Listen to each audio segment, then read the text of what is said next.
What is going on, everybody? Happy Tuesday. We are 2 weeks away from Halloween, and already I'm feeling a little scared. We'll talk about that with my Steelers. And Adelia was scared on Sunday, but then she said, "Never fear, Bo Nix is here," and Yeah. he saved the day. What's going on, everybody? Welcome to a Still Conspiracy. Appreciate everybody joining us today. I am here with my lovely co-host and my good friend Adelia. How you doing today, Adelia? I'm doing good, Shug. Obviously better than I would have been if we had lost that game on Sunday. But I was fully prepared that we were going to lose that game at the start of the fourth quarter. If anybody tuned into the Ferris Does Play-by-Play watch-along stream, I started looking up restaurants to take Ferris to when we're in Rhode Island next week, because I was convinced we were going to lose. And apparently I did some reverse psychology or whatever, and we won. But we'll talk about that in a minute. You know what? I'll be 100% honest with you. That stream was really hilarious because we're watching the game and the game's going along and you're just kind of sitting there like, can this get any worse? You're like, oh my god. And They were then that making dumb mistakes. and then that fourth quarter starts and like you're not even saying anything and Ferris is just going crazy and Mhm. then the game ends, the stream ends. I Yeah, was like, Ferris just abruptly ended the stream. That will not happen again, hopefully. yeah, hopefully. And it was a it was a crazy game, but we'll get into all that. Um, it was a good weekend of football, though. The Thursday night It game was was. exciting. Your game was exciting. There were some other exciting games. Well, That, my game was exciting for a quarter. I don't know if I'd say the rest of the game was so exciting. I mean, if you're watching that game, you're going, man. Uh, you know, the the Giants they found something. And then that I fourth quarter happens. Yeah. I still think the Giants have found something with the move to Jackson Dart and giving the ball to Cam Scadaboo. I think that they can build around the two of them. But yeah, the defense let them down, and Jude McAtamey let them down so bad he doesn't have a job anymore. Yeah, and your coach let it be known that they found something, and someone took offense to that. So we'll Yeah, we'll talk talk about about that that. too. But before we get into it, let's do a little house cleaning. Let all the people know where they can find all of our links to all the shows, any way they can support us, and all that good information.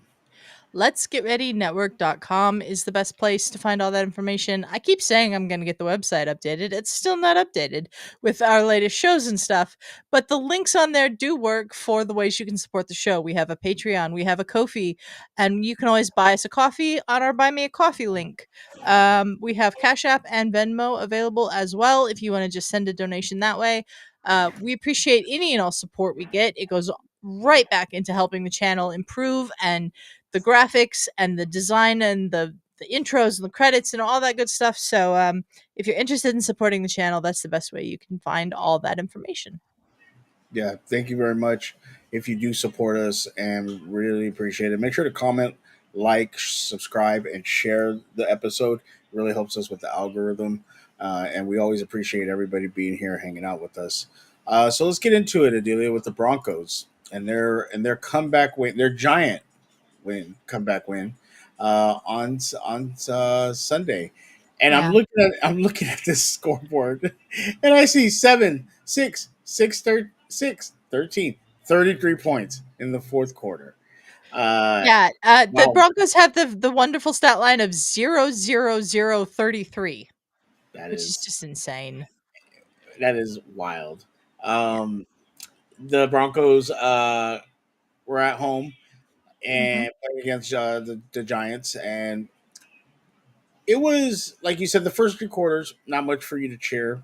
Very, very upsetting. Defense was for the Giants was playing well. They were stopping it. Mostly everything the Broncos were doing, Mhm. and just give me your perspective. Going into that fourth quarter, like you said, you were looking up restaurants to take Ferris to. What happened? What happened in that fourth quarter? Well, let me clarify the restaurant thing. Ferris and I had a bet. The loser of this game, uh, Ferris, obviously a Giants fan, me, obviously a Broncos fan, was going to have to buy the other lunch when we go to the International Tennis Hall of Fame. Um, I was fully convinced at the start of the fourth quarter that that was going to be me buying lunch. They looked terrible. They were making bad decisions. We got to a situation at one point where it was 2nd and goal from the 1 yard line, and we decided to run a play to throw the ball to our left tackle, who had reported eligible, which I haven't seen because I didn't get to actually watch this game. I'll rant about that in a minute. But that pissed me off. Why? Why would you throw to your left tackle? I was fully prepared to come on here and have a huge rant about that today, but I'm not going to because we won the game. That being said, there's a lot of stuff they have to improve and get better at, specifically defensive penalties. What Yeah. the hell were the defensive penalties in this game? Um, Let me pull this up again. They had 12 penalties in this game for I think 127 yards. I Wow. think the pass interference one on Riley Moss that gave them the ball at the 1 yard line that Sean Payton got so mad about, he was out on the field and he got another penalty. I don't think that was pass interference. I've seen the clip of that. That's not pass interference. Like, what is Riley Moss supposed to do there? He gets back, he turns to play the ball, he plays the ball. The Giants player basically jumps onto his back. That's pass interference now? Yeah. I don't agree with that call. But it doesn't really matter in the end because we won the game. Um, they had the ball to start the fourth quarter, and they went down there and scored a touchdown. And I was like, okay, that's something at least. We're not going to get shut out. This was a big weekend for the Broncos at home. There was 150 former Broncos there. They inducted Demarius Thomas into the Ring of Fame posthumously. So there was a lot going on. We'll talk about the Demarius Thomas thing in a minute because he was there. I'm not a very religious person, but I fully believe that Demarius Thomas went to whatever higher power is out there and said, "I have to intervene here," and we'll get into that in a second. Um, this team is not losing on the weekend I'm inducted into the Ring of Fame. Uh, Facts. I think that Bo Nix is the type of quarterback that once he gets his legs going, then he starts to see the whole game better. Because when he's just dropping back and throwing and not making like designed runs or whatever, I don't think he really feels in the game, which is weird to say for a quarterback, but I think it's the truth. And so once we started implementing the designed runs and he was gaining us yards and stuff like that or whatever was going on, I think he got into the game and he started to feel the rhythm. I think he's a rhythm player as well. So there was not a lot of rhythm in those opening 3 quarters because it was 3 and out, or maybe we get a first down and then it'd be 3 and out on that first down. It was very frustrating to watch. Um but they get the touchdown and it just gave them belief. And the Giants defense fell apart. Yeah.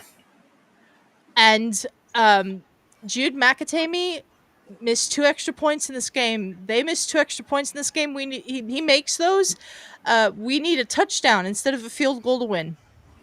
And he crucially missed the extra point on the touchdown the Giants scored. The lead changed 3 times in the last 2 minutes. It was the Broncos, then it was the Giants, and I guess 2 times it was the Broncos, then the Giants, and then back to the Broncos. But he missed the extra point on the touchdown that the Giants scored to take the lead back from us in the final 2 minutes. He missed it wide right. It didn't get blocked or anything. He just missed it wide right, and um, I understand why Ferris was so mad at the end of this game. I understand that the Giants had a really, really, really good chance to come in here and get a really good win because the Broncos are a good team, even though they were ass in the first 3 quarters on offense. And they just blew it. There's probably a lot of reasons for that. I know Ferris wants a lot of people fired. All of I think these, well, they let go of the kicker for for the sure, kicker. and then there was a coach that was fired, right? I don't know if there was a coach that was fired or not. I heard that somebody reported that, but then I haven't heard. I also saw that Brian Daboll said nobody's getting fired over this. Um, but I'd check on Suge. But the Broncos just Pat Surtain after this game said he'd given up. He thought we were going to lose. And then Bo Nix just took over the fourth quarter and made the Giants defense look like fools at certain times. Um Hey Brandon, Ferris is not joining us tonight. He had some stuff he has to do. Um he's probably still processing the game. But yeah. Yeah, Um definitely process it. yeah, it was an improbable comeback. And when I say that, I mean there had been 1,602 consecutive games in the NFL where the team leading by 18 points with 6 minutes left won. And then we won on Sunday. Like, it's crazy. The ESPN, has that Yeah, prediction meter thing on their thing. With 7 minutes and 12 seconds left, we had a 0.2 chance of winning the game. that is wild. 0.2%. It was over. I was sitting here, I wasn't paying attention. Like I said, I couldn't watch it because the NFL media rules are stupid. Um, they gave us the shitty Kansas City blanking the Raiders game in the morning. Denver doesn't play at the same time as Kansas City, and they don't give us the Denver game just because it's also on CBS. It's stupid. Um, there. That's my rant. I mean, it's really dumb. The media rights issue in this country is really dumb with all sports and blackout rules and media regions and all of this nonsense that means you can't watch the games you want to watch. I tried to watch it with a VPN on CBS.com, just changed my location to Denver and tried to watch it, but my internet was being shit, so I couldn't watch it. So that's really dumb. I haven't seen this game that's like an incredible comeback for my team. And that makes me really angry. But not that angry because we won. Um, That makes it feel better, but not that makes all the me way feel better. better, but not all the way better. Um, it's just some of the stats in this game, just to let you know how close it really was. Total yards, we had 407. They had 387.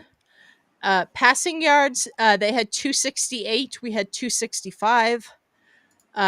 Yards per play, they had 5.6. We had 5.4.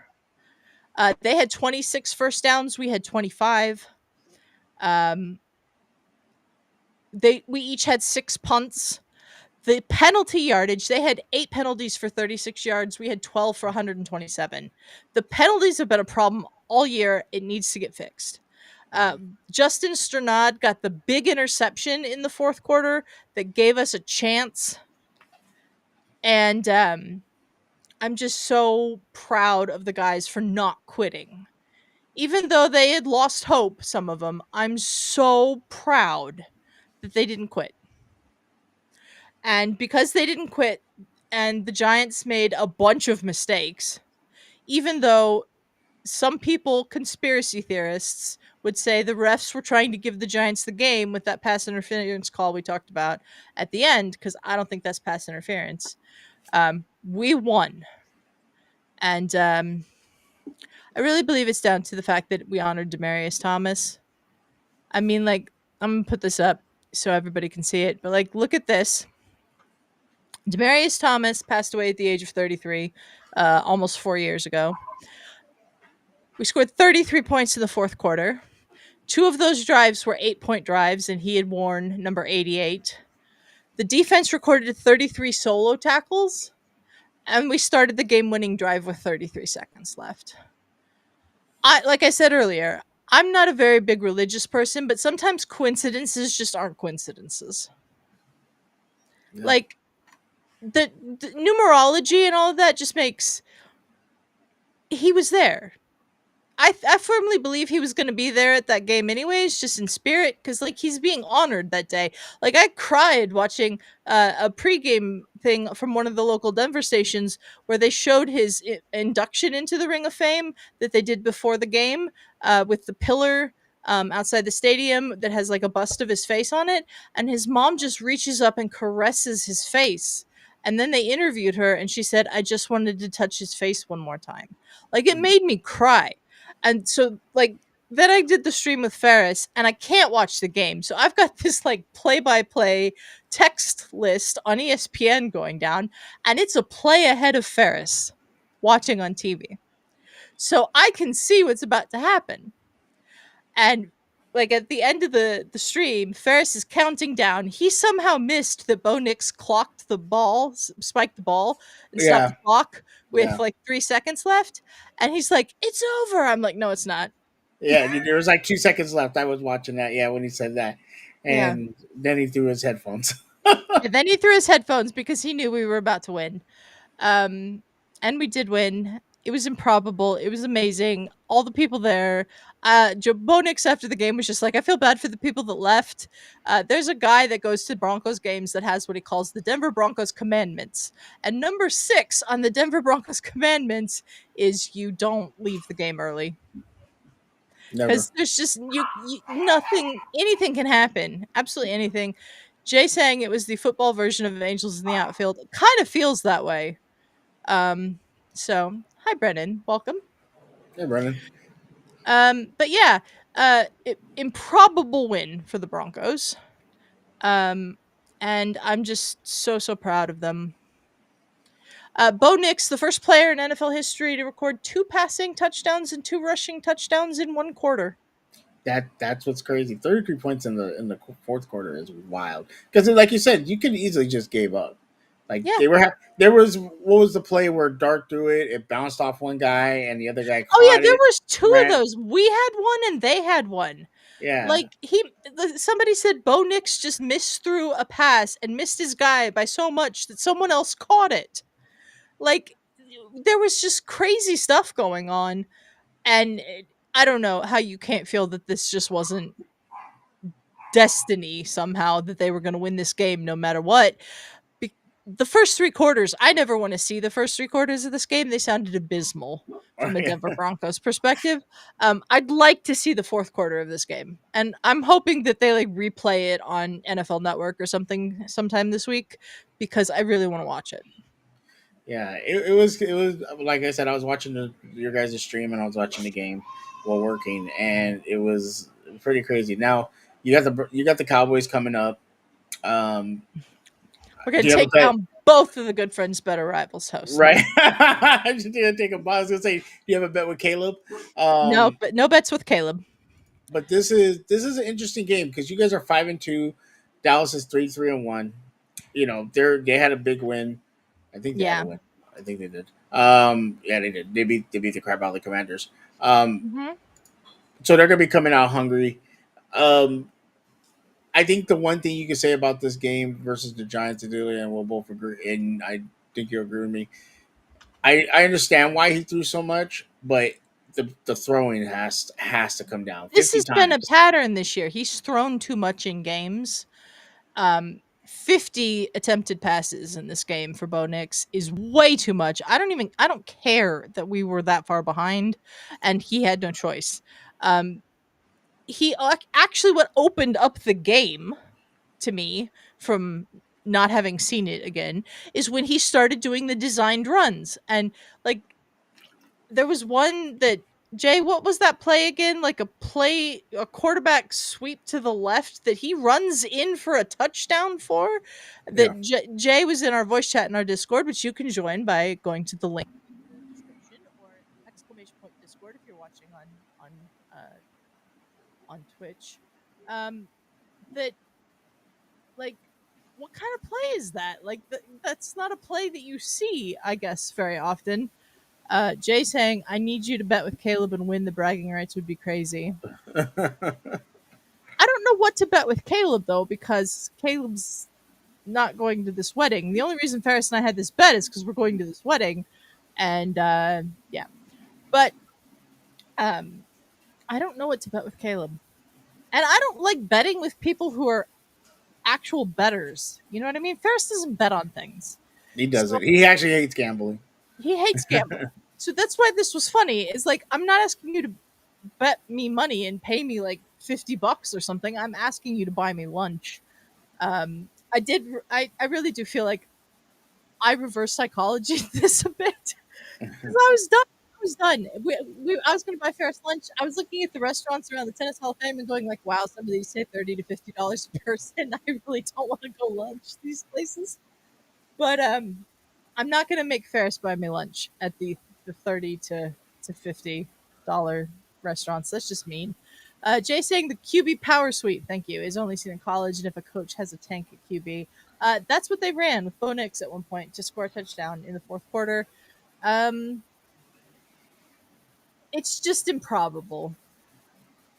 I mean, 1,602 consecutive games, the Giants would have won.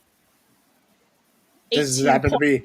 This just happened to be the one. It just happened to be the one, and the numerology with the Demarius Thomas stuff. Just he was Yeah, there. very, very, very.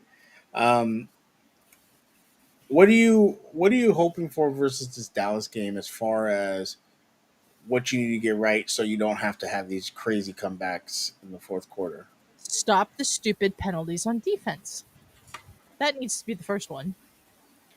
I think we need to get Bo Nix doing some of these designed runs earlier in the game, and the offensive line and the tight ends who block need to be doing a little bit better to get him that ability to make those runs earlier in the game. Because, like I said earlier, I think that he gets more into the game when he's not just dropping back and passing or handing the ball off. When he's actually trying to gain the yardage himself or whatever. I think he plays better because as soon as he started doing that in the fourth quarter, that's what happened. Jay saying, "Holy cow, Suge is drinking water." I always drink water. I drink a lot of water, Yeah, Suge drinks water all the but time. I feel my stomach hurts right now. That's why I'm not talking as much because my stomach started hurting right when we started the show. Yeah. So, um, yeah, I definitely agree with you, and also I think is this in Denver? I think it's in Denver. Yes. Yes, I think you guys should get this win, but Pickens has been coming on. That Cowboys offense are is starting putting to. up points. It's just that their defense generally doesn't hold up. And so our struggles right now are on offense. So this could be another very interesting game. I'd like to think we win this game. We should win this game because their defense is terrible. But it's just a matter of whether we can get the offense going to do it, and we don't have the defense giving it away by taking stupid penalties again. 127 yards of penalties on the That's wild. Broncos in this game. That's a Most running back's day. That is yeah. wild. Um, right now, Adelia, you have a double Texas, Cowboys, Texans, Raiders, then the Chiefs. Give me your thoughts on the next four games. What do you think your record would be? What are you hoping it should be? Um, the I think we'll beat the Texans. They haven't been very good this year. Though they've been coming on and playing a little better, but they still, I just don't think are playing that great. The Raiders are terrible. If we don't beat the Raiders, I think that's a Thursday night game. Yeah, Or it looks like yeah, it. um, if we don't beat the Raiders at home, that's just atrocious. Then we have 10 days before we play the Chiefs in Denver, and we beat them last year. We almost beat them in Kansas City last year. So it's not like we're going into this with a ton of scar tissue against the Chiefs. From some of the key players, the Chiefs haven't destroyed us in the past year, is what I'm saying. And I think we have a chance because even though the Chiefs are looking better, they still don't look like the Chiefs. The You know Chiefs what I that mean? we're used to, yeah. Yeah. And what did I I also say? want to say, really proud of the boys for playing this game with not having a bye after London. We were in London last week, and then they just came home and played a game. I don't know why they're not giving byes to teams that go to London, but that's stupid. Some teams are Yeah, getting them and other teams aren't. If you're going to have these teams scheduled on these games in London, don't give them don't give anyone a bye week after it's over, or give everyone that plays overseas a bye week when it's over. yeah. Another thing coming out of this, your coach went after his former player Russell Wilson, or supposedly I, I making some. I completely understand why Russell Wilson has assumed that this is a shot at him. But what Sean Payton said isn't wrong either. Sean Payton said basically that the Giants made a good move when they switched the quarterback to Jackson Dart, and he was hoping they wouldn't make that move until after they'd played Together. us. Yeah. The exact quote was, they found a little spark with that quarterback. I was talking to the Giants order too long ago, and I said we were hoping that change would have happened long after our game. Yeah, I totally understand why Russell Wilson takes offense to that. But Russell Wilson played like ass this year and got benched for the rookie who plays much better. Sean Payton's not wrong, but But I do but totally but do you say that? Like, why are you? It's almost like your ex girlfriend posted a picture. yeah, The guy that she left you for, but now, and I hate to say it this way, and now he's treating her like shit, yeah, and she's like posting about it, like, oh, this guy, he's an ass, and then you go and post on there. Well, that's what you get. yeah. Uh, Uh, Jay saying he needs this version of Russ 24/7, and that Future couldn't get this version of Russ. Um, yeah, I mean, Sean Payton's a dick. Let's be clear. I mean, he's not my favorite person in the world by any stretch of the imagination. I've liked other coaches that we've had in Denver way more than Sean Payton. But if you just look at Jackson Dart's performance for the Giants versus Russell Wilson's performance for the Giants, he's not wrong. yeah. And what was Russ's um, Yeah, comments about this? Russ's exact comments. If it'll pull up here, if it will pull up here, there we go. Classless but not surprised. Didn't realize you're still bounty hunting 15 plus years later through the media. Let's ride, and a bunch of emojis. Mm. Um, I get why he's mad. Like, whatever, dude. He also needs to get over it. Yeah, you need to get it. Look at they found your ex found someone better, or found somebody worse. Whatever, get over it. No, like, just get over it. I get it, but come on, like, let's just move on. Trash talk has always been a part of sports. If Sean Payton is, like I said, he's a dick, but if he wants to say that, a factual statement that Jackson Darts played better for the Giants than Russell Wilson Pettiness is had, insane. But you I, know what? You know I what, think Jay? I don't mind the pettiness, and I, Adelia, I don't mind the pettiness, but be a man about it. Say who you're talking about. Like, I get, like, that's the only thing I hate about sports is the whole, like, the coding, and, like, if he stood up, oh, if he stood up there and just called out Russell Wilson, that would be way worse than this. I think it would have been more this, funnier though. it'd be funnier. It'd be probably a little bit more truthful, but what Sean Payton said is not factually wrong. Yeah, it is. You're right. Um, like I said, Jay said he likes the pettiness. I don't really care. Like, you can move on. You guys can sit there and talk crap about each other. Um, I think Yeah, it's I think it sucks for Russell Wilson because you got people saying that he's playing himself out of the Hall of Fame, and, like, that's crazy. And it's just a lot going on with that guy. He played for the Steelers last year, and it's kind of like, we'll talk about this in NFL news. Like, we benched Justin Fields, brought him in, he was doing well, and then we crapped the bed, and it, and then now both of those quarterbacks are on different teams, and they've both been benched. So, like, it's just, I feel bad for him because, like I said, people are talking about how he's playing himself out of the Hall of Fame, and it's like, man. And he went to New York, because he thought this would be a good start, good place for him and everything like that. Now you got a rookie QB outplaying you, and I think when you were watching the game Sunday, they actually panned to him and Jameson Winston. You know what I'm talking about? I can't think of the name right now. I keep Jameis mispronouncing. Winston. Yeah, Jameis Winston, and, like, Jameis Winston looks happy and is, like, an energetic, and then you got Russell Wilson with his helmet on, and he just looks mad. Yeah. Like so.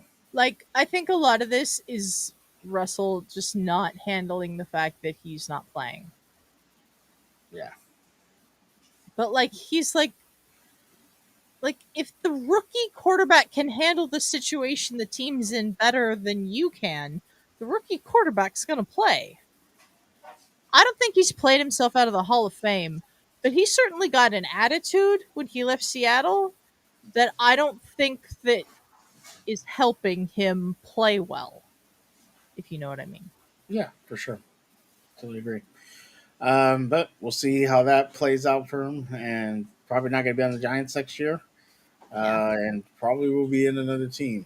Uh, Yeah. might I don't know if he'll get traded, and You know what? If I was a team that had a quarterback injury, I don't know who else I'd trade for but Russell Wilson. uh, oh, But I mean, there's some teams that trade in their division, and we'll talk about that team right now. 'Cause that bit us in the ass. Uh, and it's funny, Adelia. I go back to the show. We're both like, yeah, Flacco, he's not going to play well. You know what? The Steelers got this, and God damn it. And I said, you could go back and watch that stream. I said, this is trap game written all over it. And yeah. sure enough, trap game all over it. Hmm. Um, Steelers lose by 2 points to a last second field goal. Hmm. Um, Bengals they score 17 points in that second quarter. Um, you talk about, and people want to talk about, this is the Unk Bowl, over 40 Bowl, the Icy Hot Bowl. Joe Flacco and Aaron Rodgers were slinging it around. There were some They crazy both plays played made. very well in this game. Yeah. Crazy plays made. And look, going into this game, Bengals couldn't rush worth of nothing. They were averaging 50 yards a game. Hmm. Their Chase Brown had 108 yards on 11 carries. That is 9.8 yards per carry. Hmm. Craziness. Jamar Chase, 16 receptions, 161 yards. Jesus Christ. Yeah. Are we going to cover this man? Yeah. I was so pissed off because it's one thing to be like, yo, this guy's just good. It's another thing that you brought in Darius Slay, Jalen Ramsey, you have Joey Porter Jr., you have all these guys. By the halftime, you should have said, you know what? We're going to double this guy every time from now on. Let everybody else beat us. Okay? And you let this man not only destroy you the second half, you let him get to get it down the field in the fourth quarter with like a minute left. He hit two sideline catches. Like, are we just not going to cover him?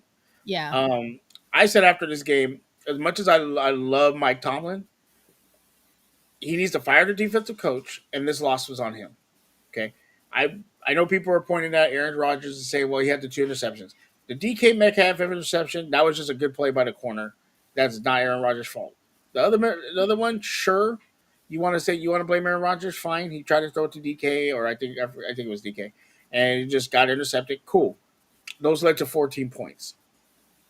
But you cannot have your defense let Cincinnati score 17 points in the second quarter and make Joe Flacco look like he was freaking in a high school game Yeah. versus on defense. Like, where was TJ Watt? Where was Cam Hayward? Where was Nick Herbert? Where were Harmon? All these guys. We finally got. Do you know Hayward and Watt finally got a sack in like the fourth quarter? They got a half a sack each. We're paying. We Yeah. have the most expensive defense. What the hell are you doing? Blitz him. Do something. Yes, Proud Farmer played really well, and I hope moving forward they're going to do that. Use him because I like Darnell Washington. Yeah. But he's 300 pounds. He can't get good for goal line. Great for goal line. Middle of the field, he's not doing anything. Yeah. Pratt Firemuth is the guy you need to throw the ball to. But Pat what do we Fryermuth played really well in that game. played really well? But what the hell are we doing? Yeah. You're the highest paid defense. and you made Joe Flacco look like prime Joe Montana back there. He threw for 342 yards. Mm-hmm. Their offense couldn't run the ball. Their offense averaged 50 yards. Yeah. What the hell are you doing? And then the defensive coach, you should be fired. You brought in Darius Slay. You brought Jalen Ramsey in. Why aren't you doubling Chase? Yeah, I wondered that too when I was watching the game. Like, Bracket him. Do something. yeah.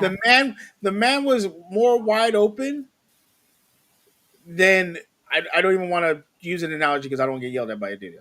The man was wide open. Like, God damn it. He was wide open. What are you doing? Yeah. And then you got Broderick Jones tackling Aaron Rodgers. Which is, and there's like video of like different moments. So like on the field, like he's like really roughing up Aaron Rodgers. And Mm-hmm. then toward the sideline, he falls on him. And then on the sideline, Aaron Rodgers gets up, pushes him, talking shit. They're on the sideline, Broderick grabs him and is like, yelling at him. I don't know what the hell. What are you doing? You know, the line played okay. It wasn't great. It wasn't bad, but like this loss was on the defense, and you're supposed to be this top ranked defense, and you let Joe Flacco do that to you. And granted, Joe Flacco has done it to us a lot of times, and I think that's why Tomlin was pissed that they traded for him because he knows Joe Flacco knows how to play against us. And this goes back to something Julian Edelman said on his podcast, where he says when you play the Steelers, they do the same thing every time. Yeah. He goes, I had my best games against the Steelers because they always did the same thing. So you as a defensive coach need to do something in Mm-hmm. that halftime to no, I don't think he did because they brought Warren back. Gainwell's been playing well. I just think Caleb Johnson there's not much out there for him. You need to do something. And he did they didn't adjust. And Tomlin should have went to the defensive coach in that fourth quarter and said, we need to cover Chase. And he did it. So this is on Tomlin, and right now the next three games are pivotal because we have the Packers, the Colts, and the Chargers. Then we have the Bengals and I thought the Bears were going to be an easy layup. They're 4-2 right now, so that's Okay. not an easy layup. Then you got the Bills and the Ravens. Yeah. The Ravens are going to be coming off the bye. If they start to pick up speed and start getting wins, now that game looks even harder. What are we doing? Yeah. You as the head coach should have went to your defensive coach and said, "Yo, we need a double chase and have someone else beat us. We need a blitz Flacco. We need to do something. We are getting destroyed right now." And they did nothing. And now you have Packers on a Sunday night game this week. Mm-hmm. Who now Packers didn't look great. They barely beat the Cardinals, but you can't let games like this slip. We win this game. We're 3.5 games up in the division. We are now only a game and a half up in the division. Mm-hmm. You can't let a bad team beat you.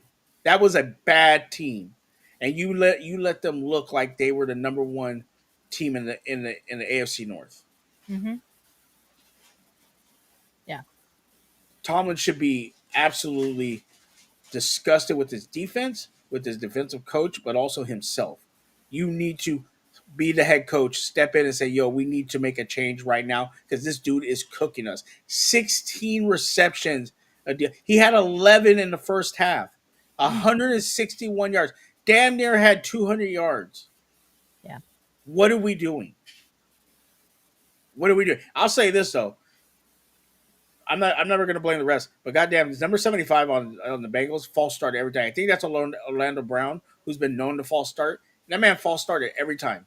I watched every game, every play he false started. But you as a defense, you have to do better. TJ Watt, you're getting paid all this money. Hey, we talked about it on here, Adelia. Hayward wanted more money. Where are you at? Yeah. They gave you more money, be and now honest- you're not doing anything. Yeah, to be perfectly honest, I didn't even realize that they had given him more money and he was playing for a few weeks. It's Yeah. Jay saying James Harrison needs to walk in the locker room and tell the defensive line they are going to earn a meeting with him if things don't get right. Um, Yeah, I don't understand what Pittsburgh is doing.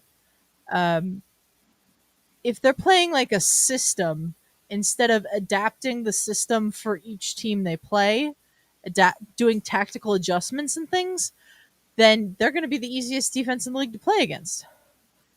Well, I mean, they've already been not the greatest defense in the first weeks. They were giving up crazy yards. We talked about it, and I have a hair or something. Jesus Christ.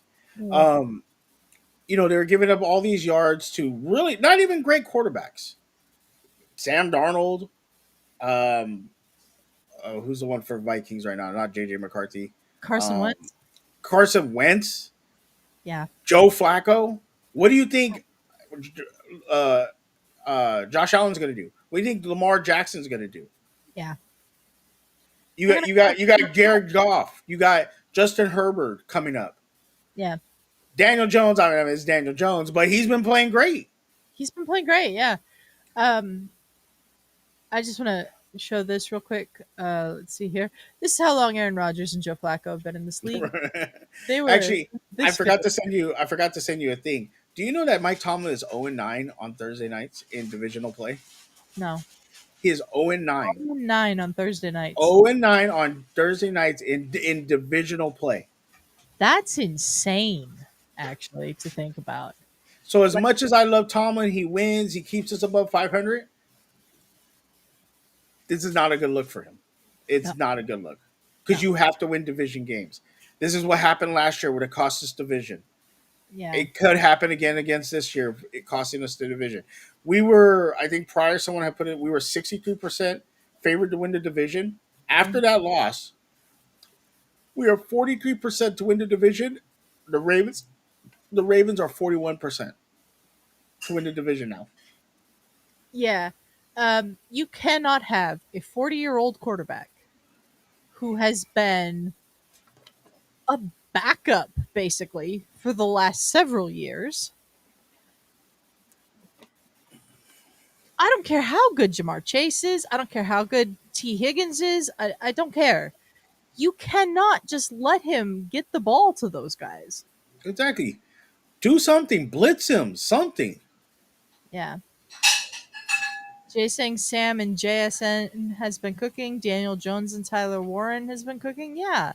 No, Uh, and they have been those quarterbacks. Obviously, Joe Flacco with Jamar Chase and T. Higgins, but they're quarterbacks that are coming off of being second stringers.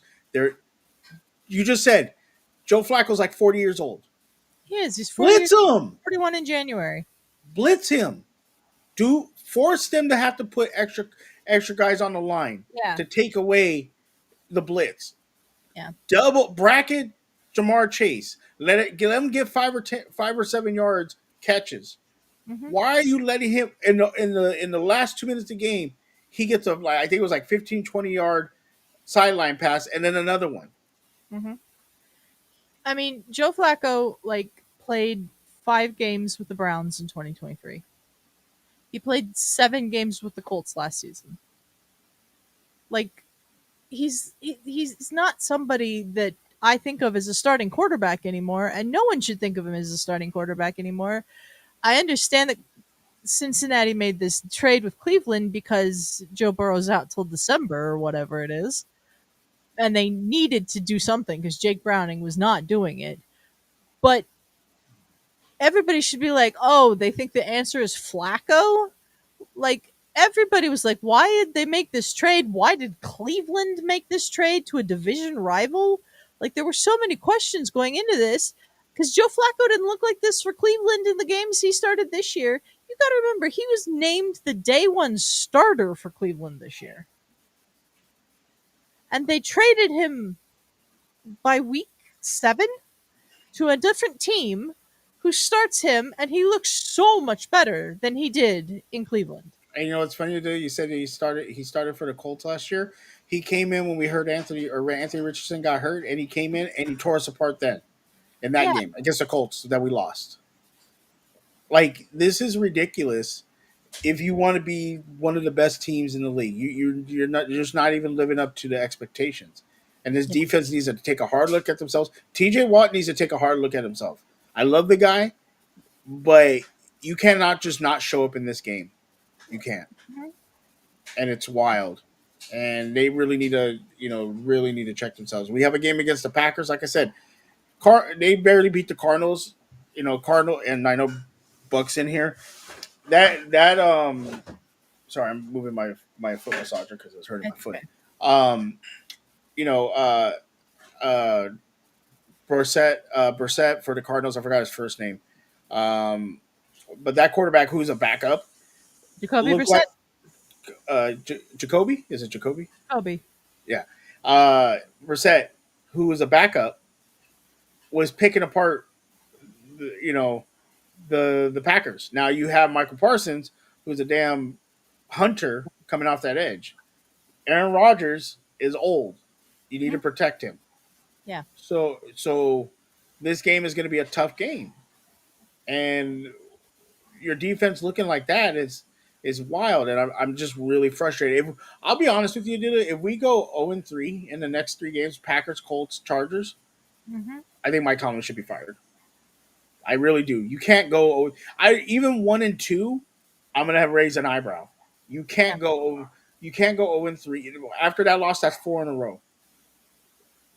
That's four in a row with, and then you have the Bengals again. Then you hmm have the Bears who look good, the Bills, and the Ravens. That's 1, 2, 3, 4, 5, 6, 7 games. If you go 2-5, yeah.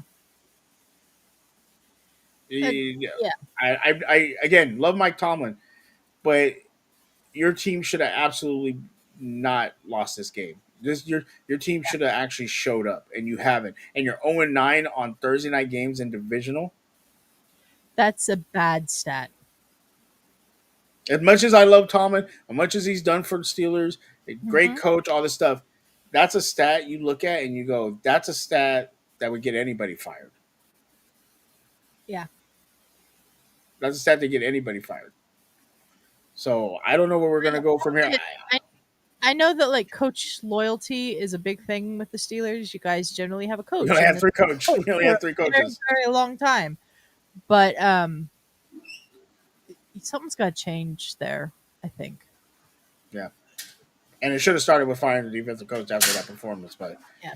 we'll see what happens. Again, if we show up in this Packers game and either get blown out or lose a close game, hmm I don't know. I need Andy Dalton to draw inspiration from Flacco and Rogers by some miracle and help us win against the Bills. Bills Uh, haven't looked great lately, so I think you might have a chance, Jay. yeah, they haven't looked great. Let's get into some NFL news. Mhm. Some unfortunate news that we got. Doug Martin for the Tampa Bay Bucks. I don't know why I almost said Tampa Bay Rays. Jesus Christ, baseball's on my mind. Tampa Bay Bucks running back. This weekend, Adelia passed away. We were before we got on camera. We were reading the article, kind of like, see what had been said. Yeah. Supposedly he was battling mental health issues, hmm things like that. And just Yeah. can you read a little bit of what we were reading earlier? Yeah.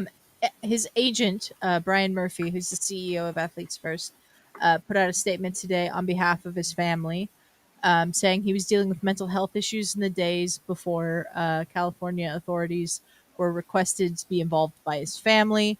And then he died on Saturday after an incident while he was in police custody. The statement read, privately, Doug battled mental health challenges that profoundly impacted his personal and professional life. Ultimately, mental illness proved to be the one opponent from which Doug could not run. Following recent media reports about Doug's untimely passing, the family wishes to clarify the circumstances. Doug's parents were actively seeking medical assistance for him and had contacted local authorities for support. Feeling overwhelmed and disoriented, Doug fled his home during the night and entered a neighbor's residence 2 doors down, where he was taken into custody by police. An investigation into what transpired as he was detained is underway. The Oakland Police Department also put out a statement with more information that said prior to his death, Martin was involved in a break in at a residence in Oakland. While responding officers were attempting to detain him, a brief struggle occurred. After being taken into custody, Martin became unresponsive. Paramedics responded to the scene, provided medical aid, and transported him to a local hospital where he later died. They also said they've been in contact with Martin's family since the incident on Saturday, and the situation remains under investigation. Doug Martin was 36 years old. Yeah, Way too young to die. and we're not gonna jump like me and Adelia were talking off camera, and we're not gonna jump to automatic assumption. Uh, Assumption. I don't know why I can get that word out. Assumptions. Um, There's a but lot of I things that could have happened here. yeah, a lot of things could have happened. I know personally dealing with mental health issues that sometimes things just happen and you feel the weight of the world and you just feel like there's no way out. You can do things that can make you You can harm obviously yourself. harm yourself. So we don't know yet. We will find out more information. Hopefully, the correct information is released. Mhm. I prayers to his family. Yeah. Really sucks, but 36 years old is too young for somebody, and I just that's just horrible. I hate hearing stories like this about anyone. I struggle with mental health issues too. I'm very open about the fact that I have schizoaffective disorder, which sucks, by the way. A combination of schizophrenia, bipolar disorder, and depression. It's really awful, and I take a lot of medication to keep me on a pretty even keel and doing well at the moment. But sometimes I'm not doing well, and sometimes I look at those pills I have to take every day and just think about taking all of them in all the bottles and just going to sleep forever. That sucks. So if his family was worried that he was going to do that or harm someone else or whatever, I totally understand why they tried to get the local authorities involved. I don't know where his family lives in relation to where he was living. If they were far away, I could see also them wanting to get the local authorities involved to check on him and just make sure that he was doing okay. Um, I've been in a psych ward before and put there by my parents, and it was the right thing to do, but I hated them at the time for it. So lots of stuff goes on when you have mental illness that is sort of taking control of your life, and I feel for his family because 36 years old, way too young for anyone to die, and especially like this.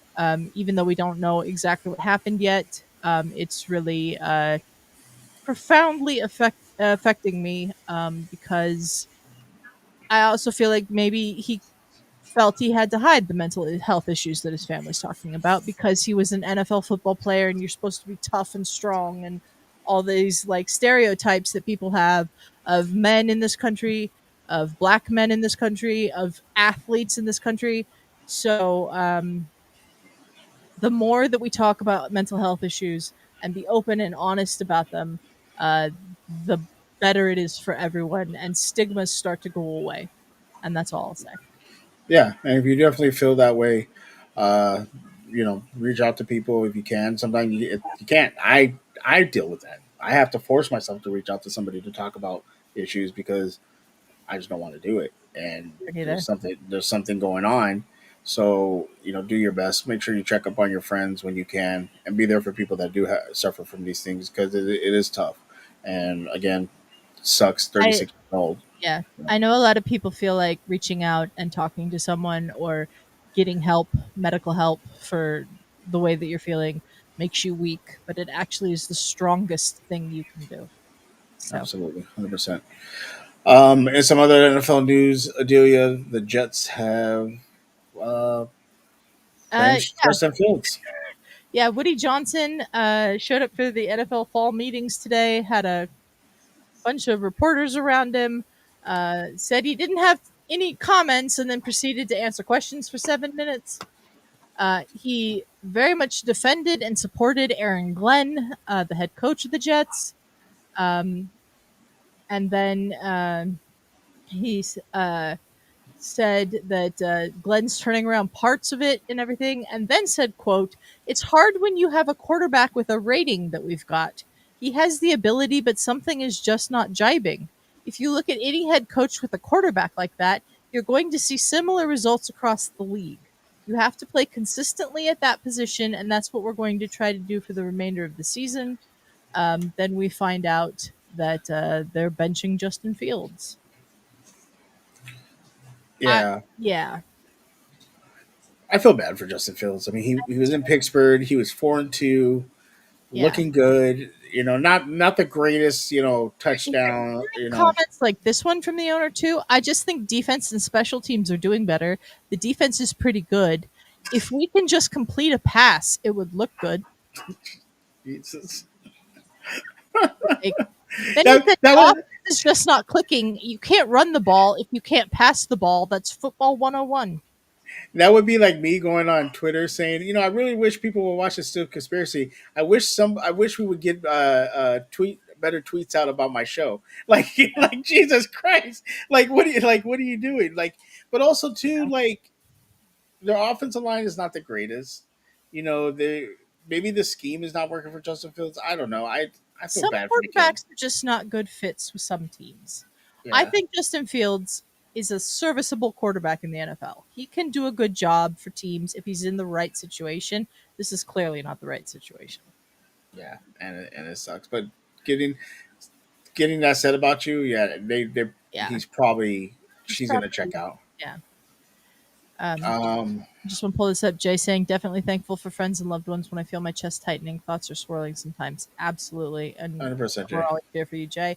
And then, I don't know how to say that first name. Williams was whooping our LOL ass, but he's no Derek Brown.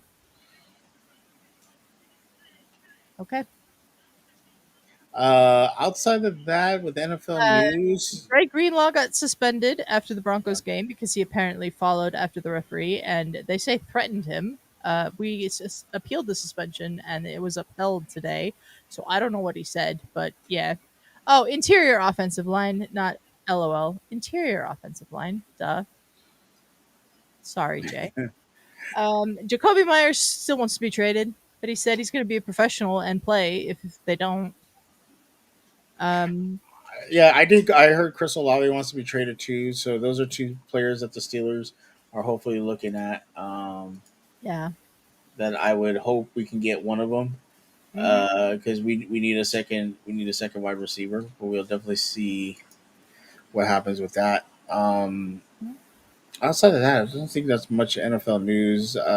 No. Oh, Mike Evans. Mike Like, Evans, my wrist the rest of the year with an injury, which yeah. sucks. Tampa got absolutely spanked on Monday night. Like, good lord. So all And then, that Baker MVP went away real quick. yeah, and then we mentioned, of course, the kicker for the Giants being released. They had to do that, I think. Like, Yeah, Ferris wanted him thrown out as soon as he missed as soon as that game was over. um, Steelers kept Lockett. We can sign Lockett. I like Myers better, Myers or Olave, but I would take Lockett. But we yeah, have that in Calvin Austin.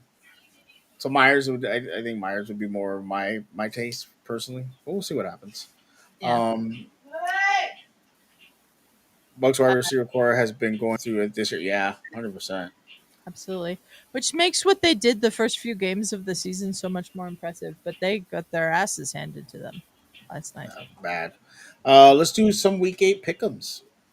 Okay, let's get over here. And we'll take down the banner. Okay.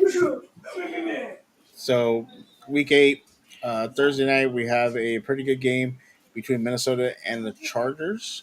Who do you got? Let me pull up my predictions from the NFL Pick'em League that we have going here. I have Minnesota. Okay. I think the Chargers Uh, are pretty banged up on like the offensive line, and I just don't know if they can. I don't know. I'm just picking Minnesota. I will take the Chargers. Okay. Jesus Christ. Talk about a dumpster fire. Your ex schoolmate. Yeah. Miami versus Atlanta. I have Atlanta. The Miami Dolphins are terrible. Mike McDaniel, my old classmate, was very strange in his press conference after the game this weekend. He said he's not focusing on his game, he's focusing on Miami.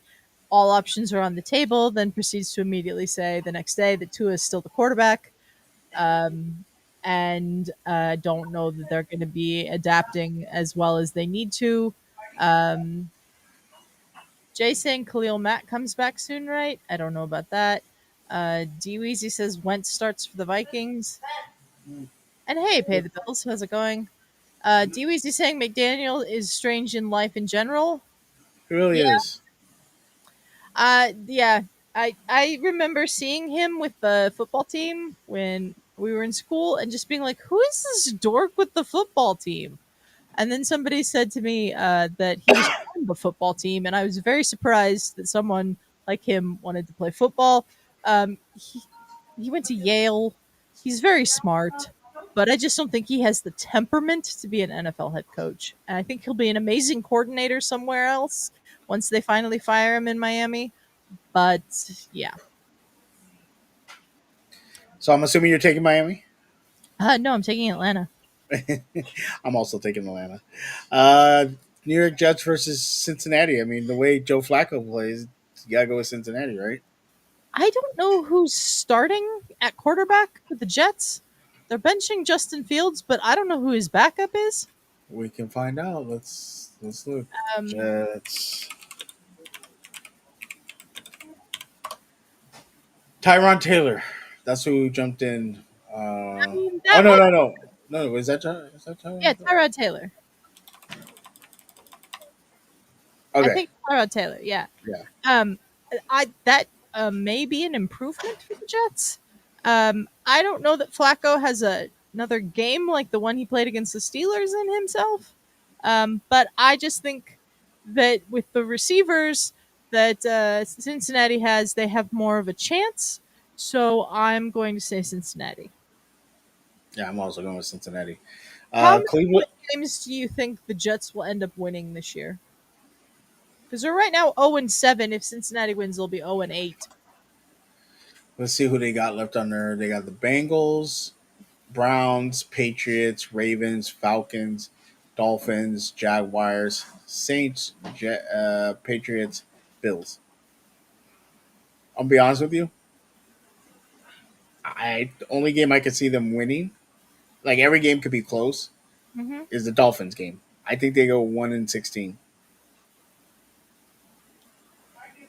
Pay the bills saying Flacco going to remind the Jets what was. Uh, Jay saying T. Higgins is going to abuse Brandon Stevens if Xavier Leggett could. Dweezy saying 2 wins at Yeah, most. I think they have a chance against the Dolphins, and I think they have a chance against the Saints. But yeah, 1-16, 2-15. They're looking like the number one pick team right now. yeah. Cleveland, New England. I'm assuming you're taking New New England. England. Yeah, New England. Giants have Philly. They can beat them again, Adelia. They can beat them I don't again. think that's going to happen.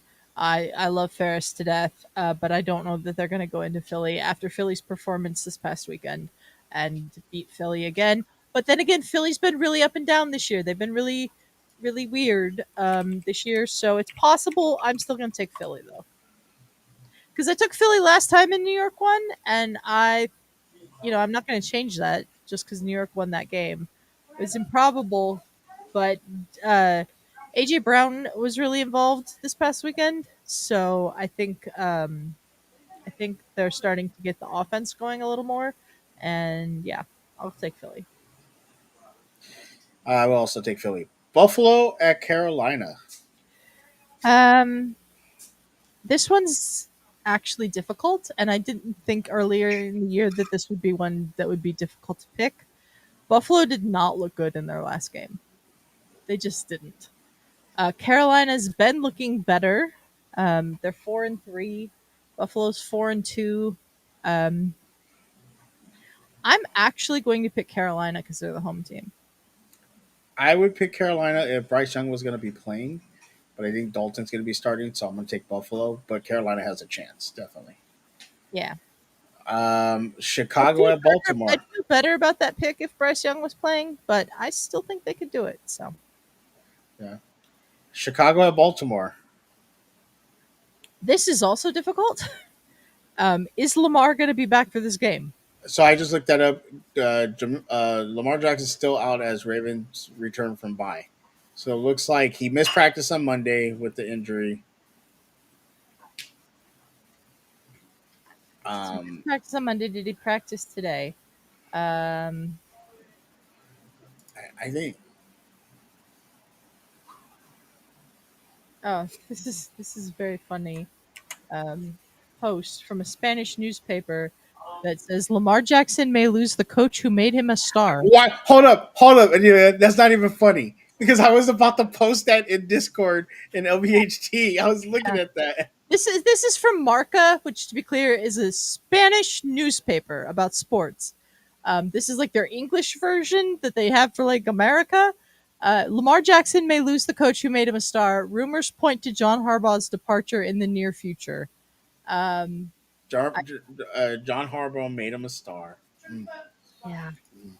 mm. I don't know if Lamar's practiced today or not. I don't. From when I just read he didn't. Yeah. Um, yeah. The Marca, not very much one to be believed, I will say. Um, I just, it's hard for me not to pick the Bears here. But I would like to clarify. I want the Ravens to win because I know that a lot of people, especially Hendo, who I work for during Ravens games, usually I'll be on vacation for this one, but um, I'm very sad about the way the season is going. Um, Jeremy Miller has joined us saying, "Gonna try to watch back. Just finished the Thunder game, won in double OT. Congrats to the Thunder on winning their first game of the season." Yeah, NBA started tonight, right? NBA started tonight. We can update how that went a little later. I'm gonna pick Chicago. I'm gonna pick Chicago. That Yeah, defense is horrible for the Ravens, whether Lamar plays or not. So I'm gonna pick Chicago. yeah, I'm gonna go with Chicago also. San Francisco at Houston. Um, is Brock Purdy playing? No, but Mac Mac Jones Jones, has been good for them. he's been serviceable. I mean, when you have CMC in the backfield, you just hand him the ball. Like you can't Yeah, go wrong. yeah. I'm gonna pick San Francisco. Yeah, I'm gonna go with San Francisco as well. Tampa Bay at New Orleans. Tampa Bay. I Yeah, think they rebound because New Orleans are terrible. yeah, Tampa Bay. Uh, Um, Christian McCaffrey is the son of my favorite Bronco of all time. So yeah, CFC is who cares? Yeah, exactly. Dallas at Denver. Yeah, I'm assuming Denver. Denver. Yeah, I'm gonna go Denver too.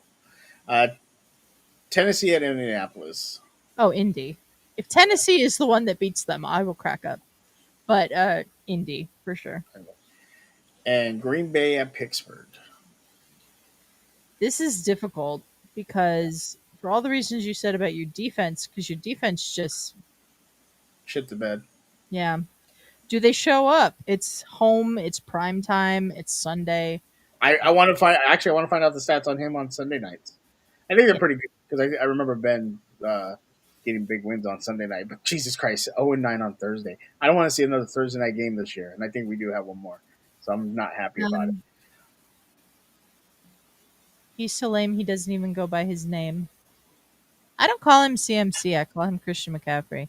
Like I said, Ed McCaffrey's son, my favorite Bronco of all time.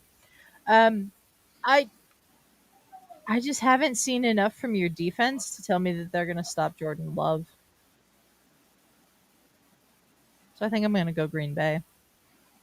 I'm obviously go Pittsburgh, but I understand why you went Green Bay. Um, and Washington at Kansas City. This one might be closer if Jaden Daniels wasn't hurt. Oh yeah, we forgot to talk about that. He might be hurt. Apparently, it's not a serious injury for Jaden Daniels, but I don't know that he's going to play on Monday night, and it's Kansas City at home on a Monday night. I'll take Kansas City. Yeah, definitely go with Kansas City. Um, that Now, is we will not be here next week because the channel is taking a week off from live streams. Both channels are because of Justin getting married out in Massachusetts with Brandy. Congratulations to them. Wishing them all the best in the world. Obviously, do we want to do predictions for next week, the week after as well? um yeah, let's do it. Okay. So I have the games here. We don't have them on the screen, but I have the games here. Uh, Baltimore at Miami. Baltimore. Baltimore. If they lose to Miami next week, the season's over. Yeah. Chicago at Cincinnati. So it's tough because if Chicago goes into Baltimore and beats them, They'll be 5-2. it'll be 5-2, and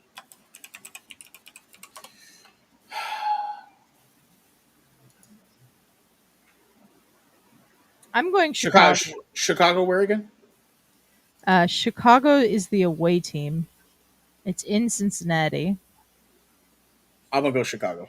I'm gonna go Chicago too. Minnesota at Detroit. Detroit. Detroit. Carolina at Green Bay. This one could also be interesting, This one depending could on be how the games interesting. go. I'm gonna go with my gut and say Green Bay, but I would not be surprised if the Panthers could pull it off. Same. Denver at Houston. I'm going Denver, obviously. Denver, yeah, Denver. Yeah. Atlanta at New England. I'm going New, New England. New England. San Francisco at the Giants. San Francisco At the Giants, at the Giants. I'm gonna go Giants. Okay. Indianapolis. I just wanted to say Indiana. Indianapolis at Pittsburgh. Pittsburgh. I think Pittsburgh should win at home, but that'll be tough on your defense. Yeah. Chargers at Tennessee. Chargers. Chargers. Yeah. Jacksonville at Vegas. Jacksonville. Jacksonville. Yeah. New Orleans at the Rams. Rams. Rams. Kansas City at Buffalo on Sunday. Woo! That's not even the Sunday night game. That's crazy. I would go at Buffalo. I say At Buffalo. Buffalo. I'm going Buffalo. Seattle at Washington is the Sunday night game on November 2nd. Seattle. Seattle. Seattle at Washington. Depending on Jaden Daniels' health. Yeah. I'm going to go Seattle. I think Seattle. And then the Monday night game on November 3rd is Arizona at the Cowboys. Talk about a snooze fest. Yeah. Cowboys. Okay. There's our pick 'em for the next 2 weeks because we won't be here next week. Again, if you're just joining us, won't be here next week. Yes. We will not be here next week because Adelia is going traveling, and Yep. I'm gonna get some rest. All right, let's do some. Crazy. Let's do some STV talk with no music because apparently Spotify hates the music. Yep. Yep. It's so sad with no music. It really just like, maybe I don't know. Maybe we'll talk about it and maybe just not upload it to Spotify. I don't know. We'll figure it out. No, We'll cut it. we'll figure it out. We'll figure out a way to have some music, but we just don't have music right now for this segment. But let's talk about Shohei Ohtani's NLCS Game 4 performance. Shug, is this the greatest baseball performance of all time? So obviously, me. I watch a lot of TikToks Mm-hmm. and everything like that. And some people brought up like players that had these performances in like the 1950s or like Yeah. 40s and stuff like that. Yeah. And it's like, okay, guys were not guys were not playing against African Americans at that time. Mm-hmm. The guys playing were not throwing 96-hour sliders.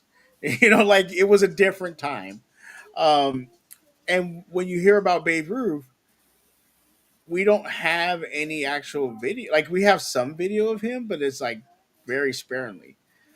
Mm-hmm. Is this the greatest? Like we have, the Will Chamberlain 100 points, but we saw Kobe score 81. You know, Yeah. so when you see it, it's really amazing. Mm-hmm. And last year he was just a DH, and people were talking about his pitching, and he slowly came back, and you see why he's the phenomenon that he is. I mean, was it a perfect game pitching wise? No, but he struck out 10 batters and Yeah. looked good and looked dominant. Mm-hmm. Um, you know, and then these home runs that he hit were like the second one went out of the stadium, cleared the stadium. Mm-hmm. Um, he's let's be honest, he's not Latino, he's not white, he's not black, he's Asian, and for an Asian player dominating like this. Like when we had certain Asian players, pitchers, things like that. Ichiro, they were good, but like Yeah. this dominance or this ability to like Hmm. the way he plays. And again, he's a DH, and you can say, well, he's not a position player, so why are you loving him? But then you see him pitch. They ask pitchers all the time, can you still hit? Yeah, I can probably hit a home run here or there. This man hit 50 home runs last year. He hit 54 here. Yeah. Yeah, and then think about it in all sports. Like, when have we seen a playoff performance like that?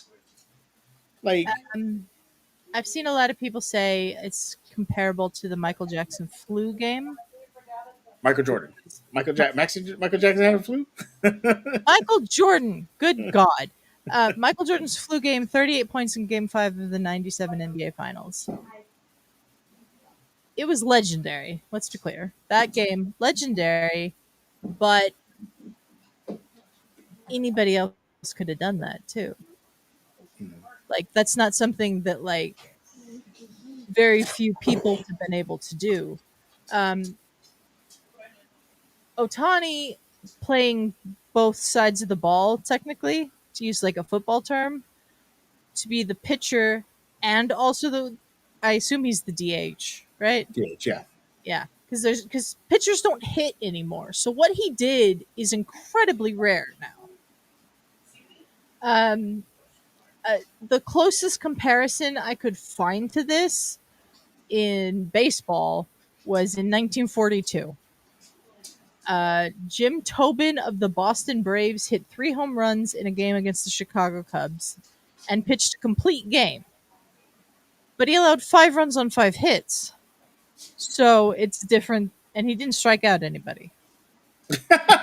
No, no strikeouts. Strikeout. There have been 21 4-homer games, but only 2 in which the hitter went 6 for 6 with 19 total bases. Sean Green for the Dodgers in 2002, and A's rookie Nick Kurtz earlier this year, but neither of them pitched. Um, Rick Wise once hit 2 home runs while throwing a no-hitter. That might be technically the closest, but what Ohtani did is just insane. Yeah. Some other things that some people say are, I noticed that we're saying is very comparable to the Ohtani performance. Tiger Woods winning the 2008 U.S. Open with a fractured tibia and while recovering from knee surgery. Probably a very incredible performance, but I wouldn't put that as like super legendary the way I'd put this Ohtani performance. You mentioned Wilt scoring 100 points in an NBA game. Um, Peter Forsberg, playing for the Avalanche once, was 5-0 down to the Florida Panthers, scored 3 goals and gave 3 assists to get us the lead 6-5 in an improbable comeback. But he didn't play goalie. Like, That, is this like 2 positions on 2 different sides of the ball? He is actively trying to get the other team to not score while actively trying to score when it's his turn to go to the plate. Um, it's just, it's so good, his performance. Like, I only saw portions of this because I was doing other things, but uh, it's just, it's the best baseball performance I've ever heard of. Because I won't say I've seen because I didn't see much of it. Um, but he did it to send his team to the World Series too. in a big moment in the playoffs. A Um, team with the most wins in baseball this year to sweep them. Like, the cross sport comparisons, I think, are really hard. I think you just got to stick with baseball oh yeah, comparisons here because the game of baseball, though it has evolved a lot and there's way more power and better hitters and better pitchers, is still basically the same game of baseball they played back in the day. yeah, no, agree. But the one person that we can compare him to is Babe Ruth, Hmm. and when you look at the comparisons, you're saying to yourself, Babe Ruth was hitting home runs off guys. Maybe they could throw in the '90s. Yeah. Like I don't know if you've ever watched these YouTube videos, Adelia, of these kids that are in the Dominican Republic getting trained to play baseball, No. and the training these kids go through at a Hmm. young age. Because let's be honest, especially in Latino, culture, baseball gets these kids out of poverty. So if Hmm. they can make it and get to the MLB and make millions of dollars to help their family, that's what they do. Yeah. And so you see these kids training. It's not like I get what you're saying. They still put the game was the same. The game is the same, but it's totally like approached differently, and the power that these guys have now and It everything. It's a different game, but the basics of the game are the same. was the same are the same. Yes, 100%. And so when I watched this, I was watching it, and it's just was crazy to watch, like to see Hmm. this performance. And now he has opportunity. They're going to play in the World Series. He's going to pitch. He didn't pitch last year. He's Yeah. going to pitch. If this He guy has can, to pitch after this performance. right? Well, yeah, but we've never seen this before as far as a guy that's hitting Yeah. and pitching. Like, You brought up Babe Ruth. Babe Ruth had a couple of three homer postseason games, but he didn't pitch in those games. There, and then Don Larson pitched a perfect game in the 1956 World Series, but he went 0 for 2 at the plate. So there's like nothing that's exact. 6 innings, 2 hits, 3 walks, 10 strikeouts, 3 for 3 with a walk and 3 home runs. yeah, it's That's wild. it's insane. Like he's gotten so much attention for this.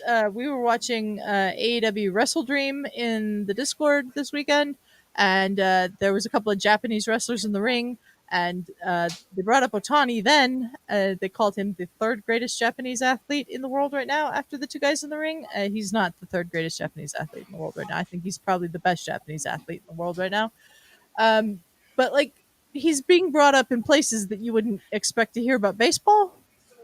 Yeah, very very much. And people were talking about this, and we have the World Series coming up. Blue Jays won in 7 games and in really Which dramatic is one fashion. great game 7 last night. Yeah, so it's so funny because people are like, oh, it's L.A. Kendrick Lamar versus Canada, Drake. Drake. So a lot of LA fans are like, what if in game 1 or game 2 they bring out Kendrick Lamar singing "Not Like Us" and like how that would go over, like Oh yeah. Right. like and obviously United States, Canada, with hockey, that's a big rivalry. So now I've, we're gonna have I've seen a lot of people say it's the Dodgers versus the world because nobody wants the the Dodgers to win. Dodgers to win. Yeah. Um, Dave Roberts came out with this statement. I don't know if you saw it. They won the game. And that was crazy to watch too, because the Dodgers, I will say the last 10 years, they've always been like, okay, they're going to be the top of the teams. Can they get there? yeah, But the last two years, people are like, oh yeah, it's the Dodgers. They're going to the World Series. And when they got the final out, Pajes throws the ball into the stands, which is crazy because you would think, oh, I'll keep this ball sending us to, going to the World Series. And they lined up, and all they did was shake each other's hands, hug, shook each other's hands, pat on the back. You watched the Jays last night. Now, granted, it's a game 7. It's it's very a emotional. very emotional. It's been a long time since the Jays have been in a Yeah, World Series. and they're excited. And you watch the Dodgers, and they're just like, It's just business as usual. yeah, And so this is a talking about, and if you go to like talk to Brandon, baseball purist, this series is really going to decide the future of baseball, because a lot of people are pushing the salary cap. People like Brandon want to put a salary floor. You've talked about the Colorado Rockies and not putting money into the team. There's like, if you go on every social media platform with TikTok, things like that, you have people are like, oh, Dodgers are ruining baseball. You got people saying, no, they're not ruining baseball. Your team don't want to play here. And there's just this back and forth. And like you just said right now, a lot of the country doesn't want to see the Dodgers win because they feel like they're this just juggernaut back when like you talked to Ferris back when Yeah, in the '90s with the Yankees, and they yeah. didn't want to see him win, and so it's going to be a very interesting series. I'm excited for it. I think Blue Jays are not a pushover. Don't even look at you No, can't they're even not. It's gonna be they're a great not. series. It's going to be a great series.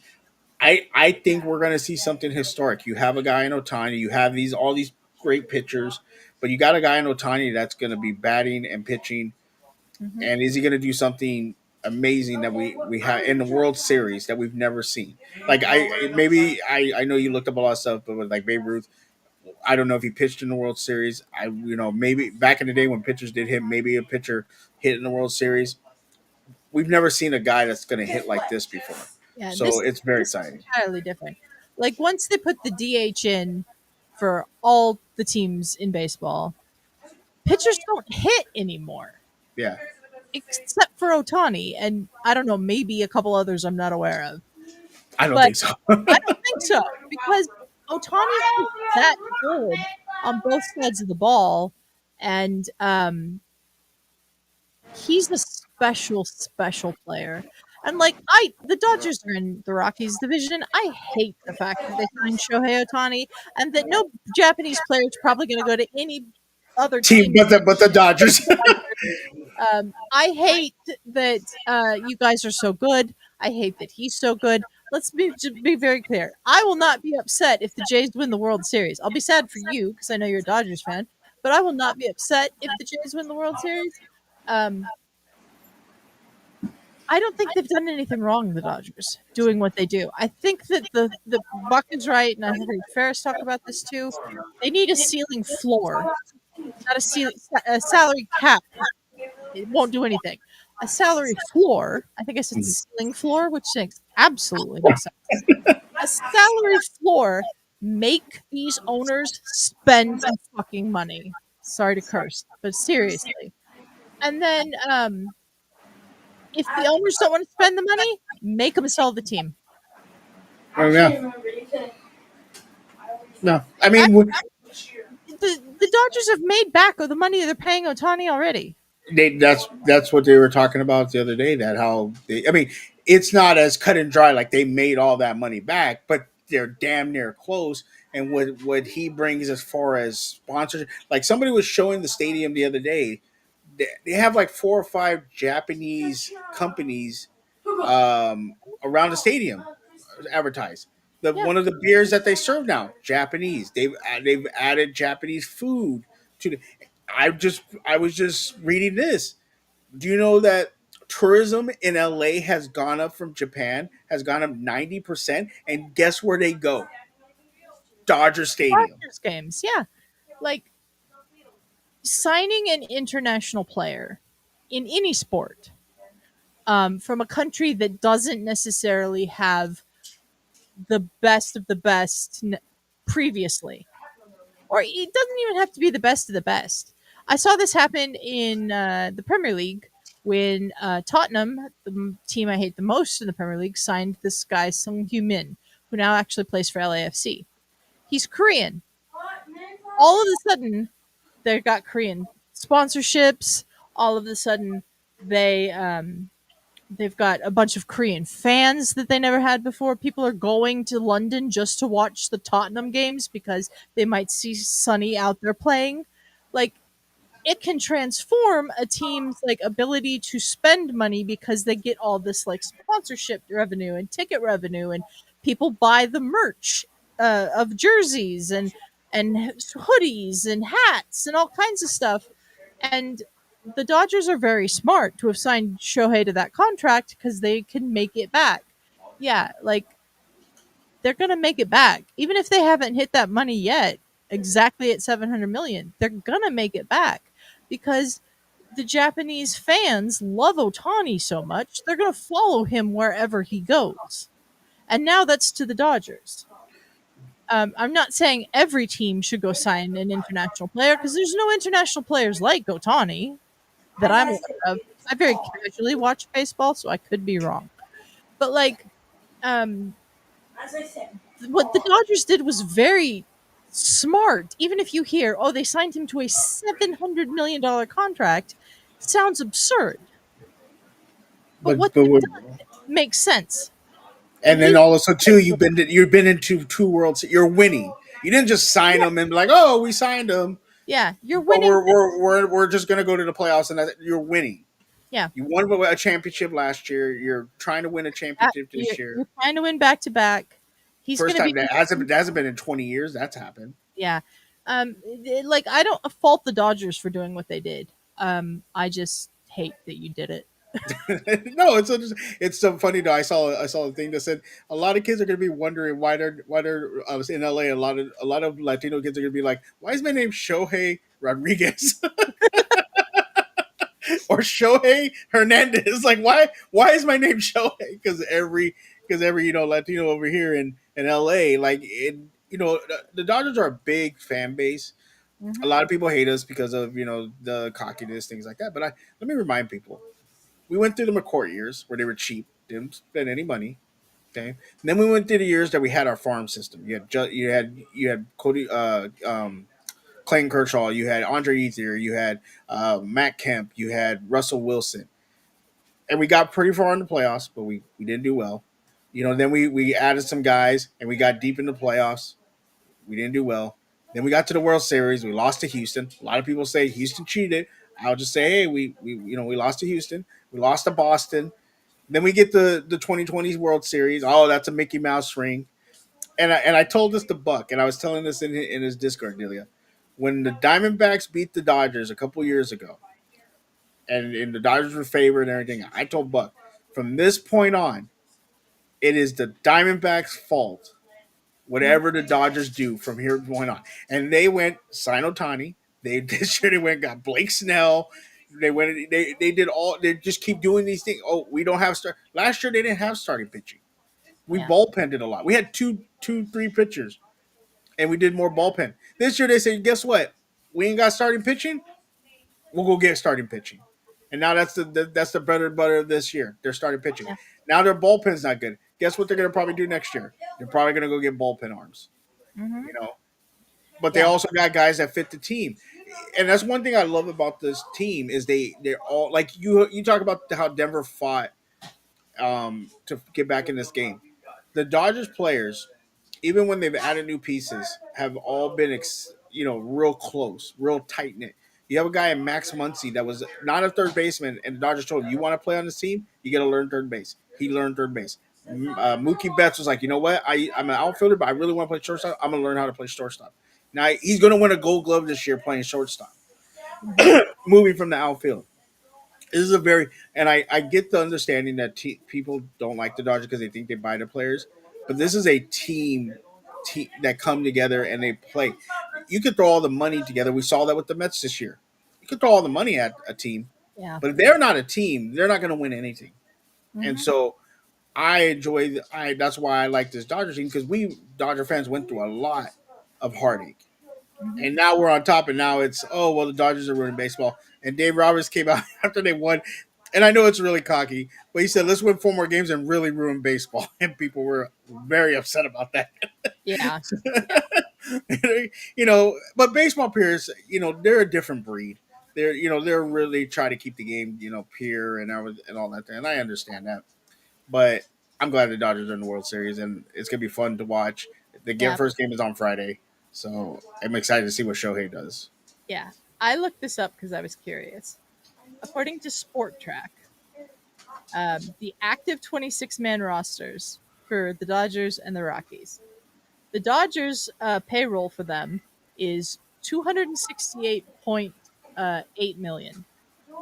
The Rockies' active roster payroll 60.5 million. Wow, it's 140. $200 million difference. Yeah, that's 200. Yeah, 200. Yeah, that's crazy. Um, it's atrocious, and like the Rockies are the 22nd ranked payroll in the league, the whole And league. does it show you the percentage of their revenue, how much they put toward payroll? Let me see. I know that I've seen I, stats about just that. it says injured, retained, buried, like dead money. I guess I don't know. But yeah, The average age of the Rockies team is 26. Your average age is 29 and a half. So you got more established stars. They're a little bit older, but they know they'll deliver and they've earned the contracts that they're getting. I've got a team of younger guys that aren't delivering and probably aren't going to have careers like the guys on the Dodgers had. Um, it's just it's not as bad as the Chicago White Sox, whose active 26-man roster is worth $17.2 million in payroll. That's wild. That's wild. So, um, Rockies spend a little bit of money. Most of that's probably because of Chris Bryant and that $100 million contract we gave him. Why I don't know, but yeah, the total payroll allocations for the Dodgers this year, 350.3 million. For the Rockies, it's 125.8. What was that? Double. The total payroll allocations this year for the Dodgers, 350.3 million. The Rockies, 125.8 million. Oh wow. This is why I say ceiling. I'm about to say ceiling floor again. Salary floor. Make some of these owners, like the owner of the White Sox, their whole payroll is $78.5 million. And I guarantee he's making way more than that. He has to be making way more than that on TV deals and stuff like that. Attendance, things like the whole payroll of the Miami Marlins, 67.9 million. Like it's atrocious that some of these owners just won't spend this money that they're making and making and making in boatloads because of the TV deal and the revenue from all the other revenue sources. Yeah. So I think that I think a salary floor. I almost said it again. Why do I want to say ceiling floor? It makes no sense. But I think that a salary floor is the way to go, as opposed to a um, salary cap. Buck, And Buck said, yeah, Buck says the revenue LA gets from the TV deal is why they can spend the money they want best in LA.